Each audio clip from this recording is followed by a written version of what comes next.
Kampanye Pemilu 2024 akan dimulai 28 November 2023 hingga 10 Februari 2024.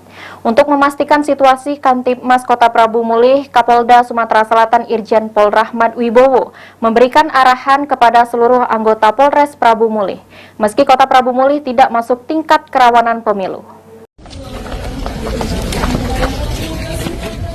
Dalam gelar opsional evaluasi triwulan gangguan Kamtibmas seluruh jajaran Polda Sumatera Selatan, Kapolda Sumatera Selatan Irjen Pol Rahmat Wibowo mengunjungi Polres Prabu Mulih, yang tujuannya untuk memberikan arahan kepada seluruh anggota terkait Kamtibmas dan kesiapan untuk mengamankan tahapan pemilu. Menurut Jenderal Bintang 2 ini, setelah gelaran kampanye terbatas 20 Januari 2024, tingkat kerawanan pemilu akan lebih tinggi karena masuk kampanye terbuka, di mana saat itu banyak rapat umum dilakukan.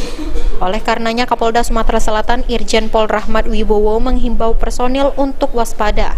Sejauh ini, Kota Prabu Mulih sendiri menurutnya termasuk tingkat kerawanan rendah karena mudah diakses dengan kendaraan.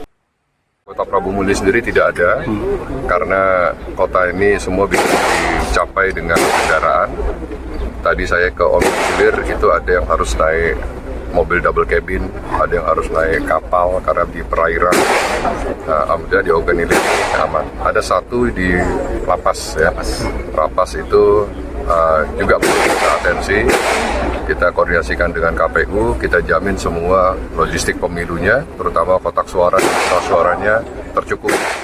Digelarnya gelar opsional ini sebagai evaluasi Kamtibmas, dan masyarakat juga diingatkan untuk tidak meragukan netralitas Polri saat pemilu 2024. Beni Firdaus, PAL TV.